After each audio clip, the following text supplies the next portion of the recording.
thing my head wasn't down there.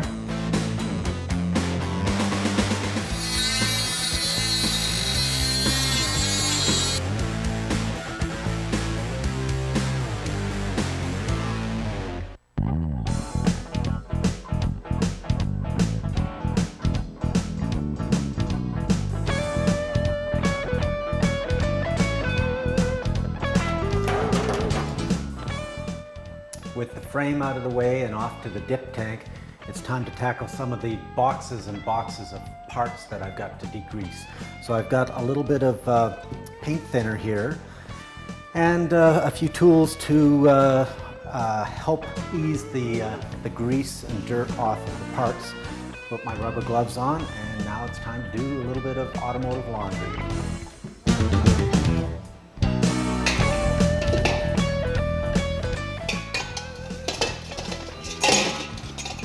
Some parts, like this slave cylinder for the clutch, are going to be taken apart and the seals are going to be redone.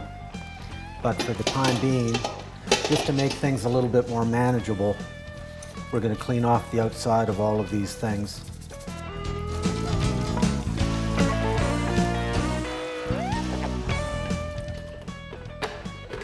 So some of the nylon and plastic parts can also be cleaned this way. Just have to make sure that the particular portion or particular type of plastic that you're dealing with isn't dissolved by paint thinner. Well, we have lots of panels that are going to be replaced, but same thing, just for the sake of being able to take a pattern off of some of these, it's best to clean them up. Well, this process is going to keep me pretty busy for quite a while. I don't know if I'm going to get all of this stuff done before the frame comes back from the dip shop, but I'm hoping, because I've got to organize this garage a little bit more efficiently in order to make room for bringing it back in. Well, after several hours of scraping and cleaning, the floor and the transmission tunnel are relatively clean. But I've also just heard that the dip tank is done with my frame, so I can pick that up anytime. Now, there's not a lot of room in here for the frame. It has to come back here. I have to mark the sections of the frame that need to be welded. Then it's going off to a welding shop. But I can't do that until I clean up a little bit more. So I figured now is probably the best time to take the engine apart. So we're going to tuck into this right away. I've got a table set up on the side to accommodate all of the parts as they come off. So let's start first by removing the valve cover. That's where that went. So in the past, I have used this valve cover as a bit of a catch-all for all the parts, all of the bolts.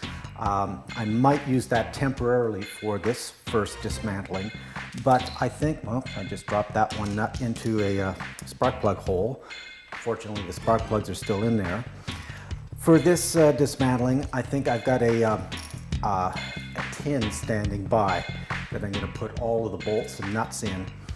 There's also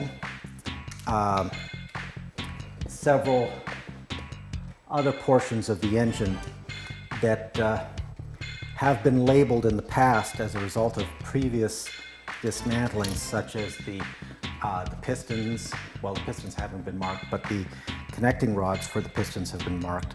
So I don't need to do that anymore unless these pistons are going to be replaced, and it wouldn't really matter. So we've got one more bolt here. I've left the exhaust manifold on. I don't know if I'm going to take that off once the head comes off, but let's just see what the valve cover has in store with us here. It's been a while since it's been removed. Relatively clean inside. So what I do, the valve cover itself has got like little compartments in it. So I'm just going to use that, put the valve cover nuts in one little compartment. That came out of where? I think it came out of the top portion. The chain on the front needs to be removed. And One thing I've done in the past with the engine rebuilds is I've glued the valve cover gasket onto the head, but I haven't actually glued it onto the other end of the valve cover, because then it does allow you to take the valve cover off and do a little bit of work on the engine without having to worry about breaking the seal and destroying this gasket. Now, this gasket is going to be replaced. Now, these have been marked 10, 9, 8, 7, 6, 1, 2, 3, 4, 5. But I'm not going to actually remove the cams from this head anyway, because that's all going to be done at the machine shop. I do have to remember to take this front bolt out first. It is a bolt that attaches to the front timing cover. Now there's another bolt in from the bottom on both sides. This is a very long bolt. Put that in the tray. This one bolt here is attached at the top and the bottom with a nut, and it basically holds the front cover onto the head. This is why it's so almost impossible to change the water pump on this engine, because so much of the head and the front cover are integrated together. So, pull this one out if it'll come out. There's another bolt that runs up from below on the opposite side of the head that's that you'd never know it was there. This is why I'm removing these ones first, because I have done an engine job on this once before where I had all of the head bolts out and I was trying to break the seal between the head and the block, and I was having an interesting time trying to do that because this one bolt was still attached to the front cover. So I'm going to pull this one out second. There it is. And so really there's nothing now holding the head to the block except the head bolts. And so I know that most people, mechanics, tighten these in a specific order when they're torquing them down, but I also like to loosen them in that same specific order. I don't know why, but it just seems to make sense to me to loosen off the bolts from the outside in. This is where being on the engine stand is going to prove to be a little bit of a problem. Well, let's try this other one over at this end. Oh yes, that's the one that in order to get at, you have to take this one cam bearing off. So I guess I better do that right now. It is the cam bearing is too close to this one bolt. There we go. There, that one's loose. We'll put this off to the side. I gotta put that back on before I continue after the head is off. So let's go back over to here. Let's see if we can break this one bolt. Well, we don't want to break the bolt, we want to break the seal. Okay, that one's free. I'll go back over to this other one, pulling it towards myself. 2, 3, then the front bolt. 4, then doing the pattern. 5, 6, back corner. 7, 8, 9, and then 10. I always hate the sound that these things make. It always seems like I'm breaking something. Okay, now I can get back to the ratchet and we'll ease them all the way out, but we won't actually take them completely out yet. Okay, I'm going to crack the seals on these front to prevent this from rotating. So that's jammed the screwdriver. Yes, it has jammed the screwdriver. So we need to move it back a little bit so I can get the screwdriver out. It'd been better if I stuck the screwdriver in from the other side. There we go. And now we'll break the seal on this one. Same thing. Let's put it through the front this time. That's the reason I didn't do it the last time. It kept on falling out. So just crank it over. Oh, well, didn't have to go too far before I broke the seal on that bolt. So these are also marked left and right. And they were marked from a previous engine rebuild. So we'll pull the bolts out and the washers that are impossible to find and put them in a slot in the tray. The wonderful universal valve cover tool organizer, the other one. And then they should just, the chain's gonna drop down. I know that from experience.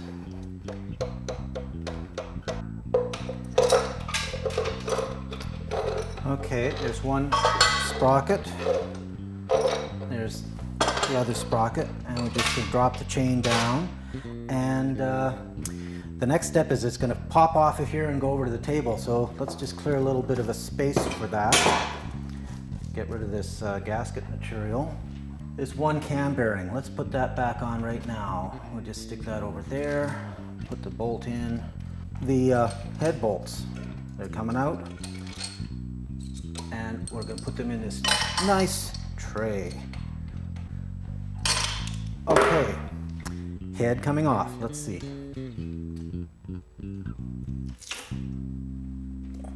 Didn't need this wrench, no.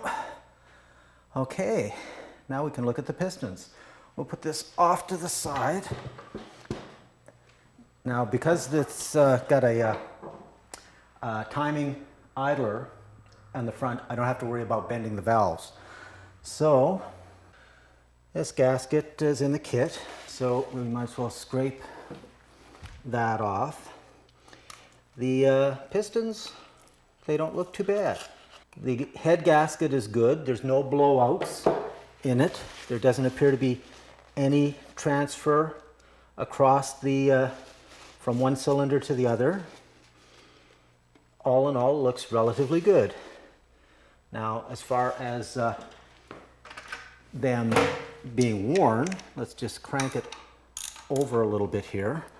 The way to find out if it's worn is to just rock this one back and forth. There doesn't appear to be any significant rock in the cylinder. And as far as the groove at the top, there's a very slight fingernail groove, but nothing more on the side here, and that may just be carbon, than there is on this side. So let's just crank it up to the next one, see if it rocks. No, it seems to be good. Let's just pull the head gasket off and see. Yeah, everything appears to be not too bad shape. So, very good news.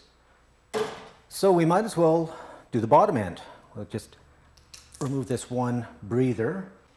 I've got a bucket standing by in case there is still oil, but let's flip it over and we'll take the pan off. Okay, here comes the oil. Oh, and a little bit of water. I guess I should have drained the block and taken the wrench off. And okay, that fell on the ground is the, put this pin back in. This is the very important part. It's part of the idler. It comes out of the front cover. So we'll put that in the tray. And now we've got, we'll loosen this one hose that's still left to the pump, left attached to the pump. And then we have 1, 2, 3, 4, 5, 6, 7, 8, 9, 10, well, a few pan bolts to get off. Okay, we've got almost all of them out. There's a couple at the front that are studs. The only major dismantling I'm going to do on this engine is I will take the crank out.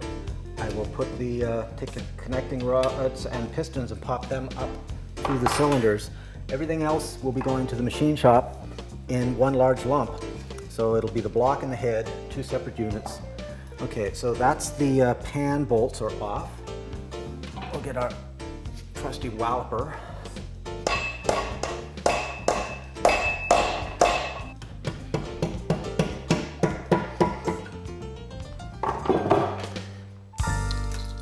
All right, okay, moment of truth. Nothing major. No big chunks of metal.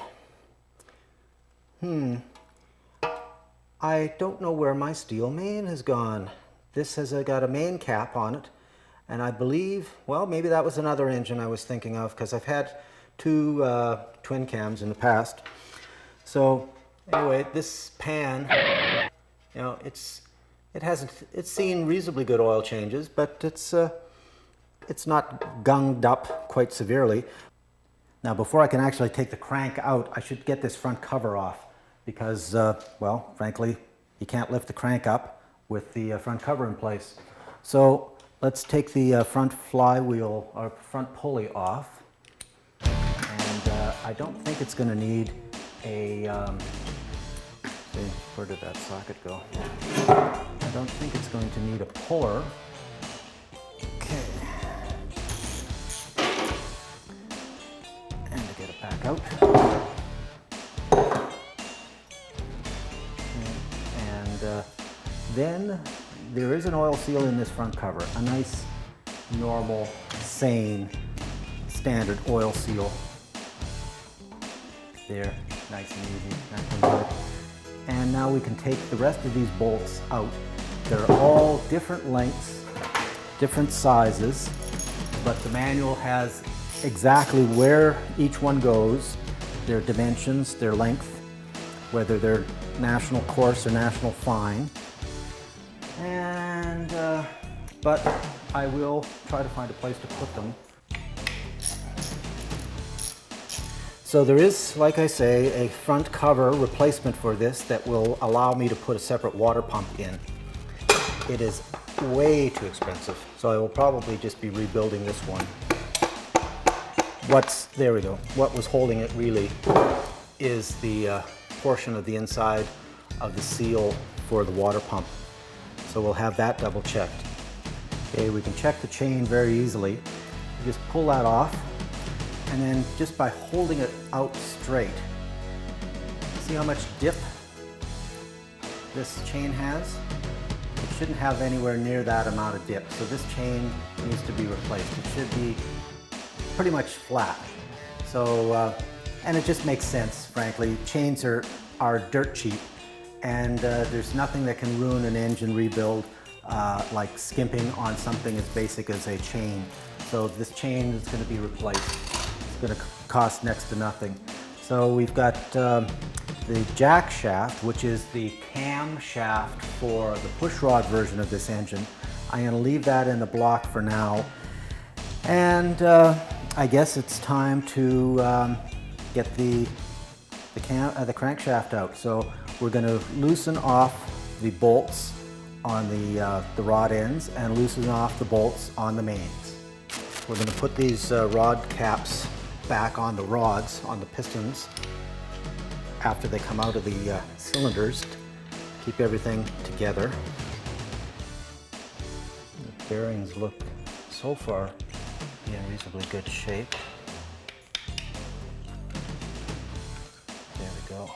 Journals look very good. Bearings almost look like they could be replaced or reused, but you probably won't. The journals look in very good shape. Put that off, put those bolts back in, and now we'll just pop this piston down and out the hole. There's a little A little scoring on the side, but it's wear. These sides have had no wear on them. This one, again, just a bit of wear. Nothing of any appreciable problem. Same thing. I'm thinking that this could go back in with just re-ringing. Okay, we'll put the cap back on. So we'll pop this piston down and out through the cylinder to join its buddy.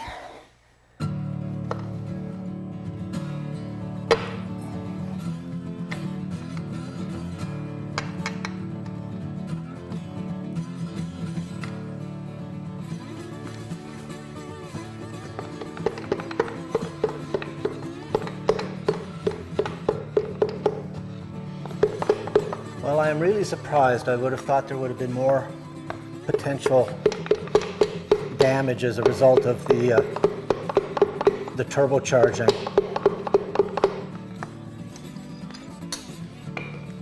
Oops, I've got to dump that oil. Same thing. A little hard to see there. A little bit of wear on the broadsides.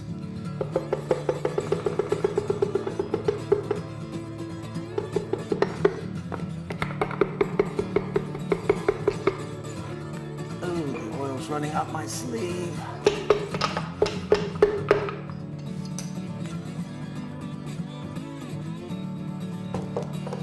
And there's number 4. So looking at them closely, there's not a lot of problem. They all appear to be in reasonably good shape. A little bit of wear on the sides. I could probably get by just keeping them, but depends on how much 4 new pistons is going to cost as to whether or not I'm going to replace them. Time for the crank. So there's no real pattern, but I think I will try to emulate what you get with a head. So we'll loosen them off one by one, doing a cross pattern.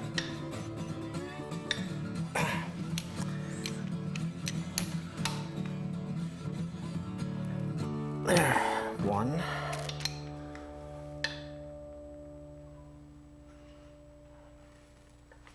2. Go to the back. This one will at least provide me with some more leverage. 3. 4. Back to the front. 5. 6. 7. 8. And then the main. 9. 10.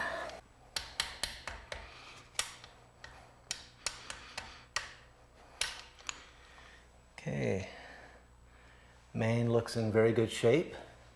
Put that off on the side. Now there are thrust washers, I believe, in the center main, or at least the bearing itself contains an integrated thrust washer. Now, let's just see if we can lift this gingerly out.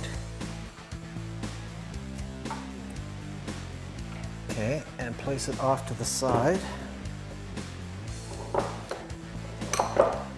without it rolling onto the ground.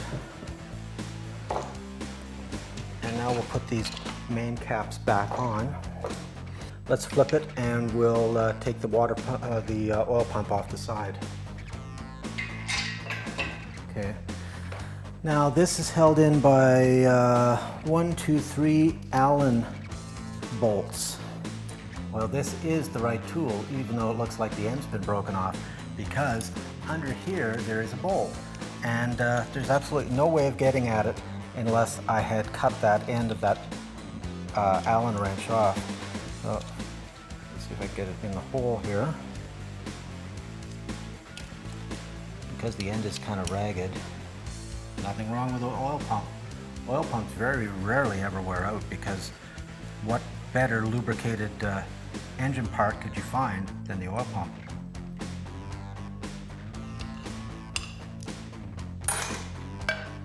Okay, lots of grease behind that. Now, once again, to prevent this thing from spinning, we jam something into the side. Now this is the same sprocket that you find on the top. I guess they just got parts that they had that were available, and figured, well, we might as well just take the same sprockets and we'll redesign a dual camshaft aluminum head. We'll very gingerly pull the cam out, trying not to hit any of the lobes on any of the cams or on any of the bearings.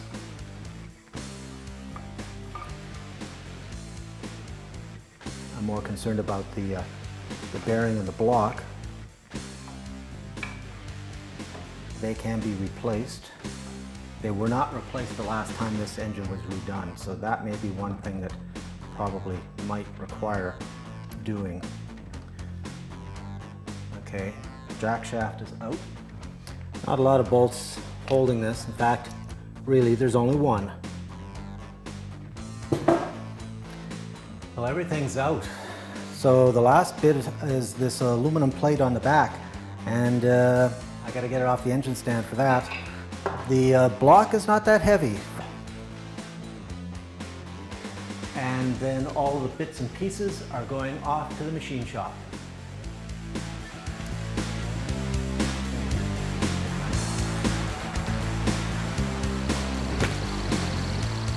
I love the smell of oil in the morning. Off to the machine shop with these.